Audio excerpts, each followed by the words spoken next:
do our best cancer treatments still struggle to completely eliminate tumors. This has puzzled scientists for decades. But a breakthrough has now revealed the hidden evolution of cancer. It is well known that cancer begins when a cell mutates, and that this mutated cell starts dividing aggressively to form a tumor. But then what happens inside the tumor? Are all the mutations identical to the first ones, or do new ones keep forming? And if they do, how does this affect the success of cancer treatments? So our understanding of mutations in tumors was extremely limited. We were really waiting for someone to make a scientific breakthrough, to give more of the evolutionary perspective, to figure out the evolutionary history of the tumor.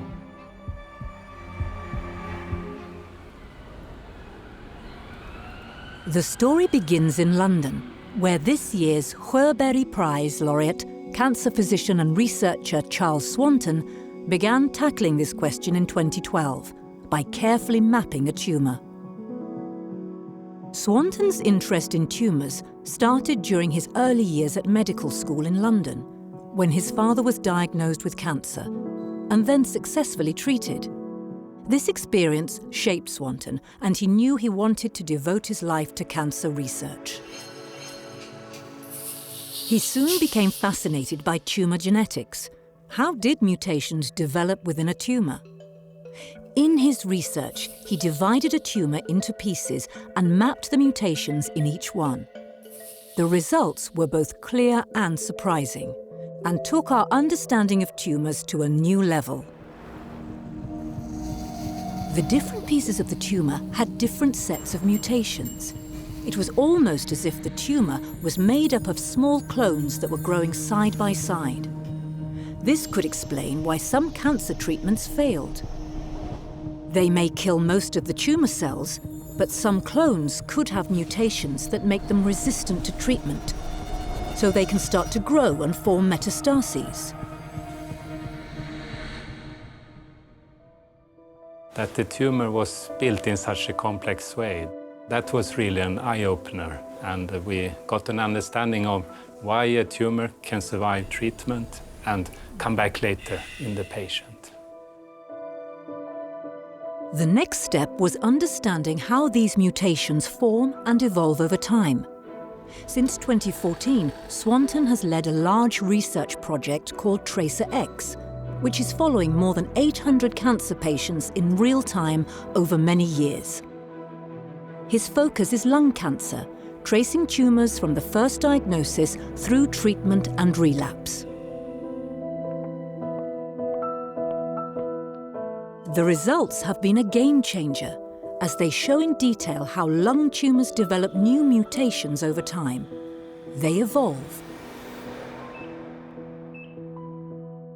This resembles the theories of Swanton's fellow countryman and namesake, Charles Darwin, and his theory of evolution from the 19th century. A tumour's genetic development can be described like a family tree.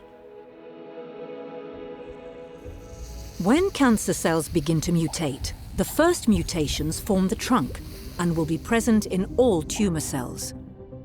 Over time, new mutations appear and create branches. When the immune system or a treatment removes some branches, others survive. However, thanks to Swanton's research, we can identify which mutations belong to the trunk and which are unique to the branches. This opens up for entirely new ways of attacking the entire tree, even the surviving branches. So Swanton's research really offers a treasure trove for discovering new therapies. If we can understand how a tumor evolves, we could offer far more effective cancer treatments. And also, Swanton has shown how we can improve diagnosis of cancer patients. He has shown that tumor development is really governed by the old established principles of evolution. And in the end, this really transforms our understanding of the disease. Charles Swanton is awarded the Sjöberg Prize 2026 for discoveries concerning clonal evolution of cancer cells and its importance for tumour growth and metastases. I was just totally gobsmacked. I mean, it took me a day for it to process, to be honest. I mean, it's not every day that you win such a large prize. In fact, it's very, very rare. But it's by far and away the biggest prize I've ever won. I mean, it's extraordinary. So this prize money is going to allow us to really understand how that very first step in tumour initiation and evolution occurs.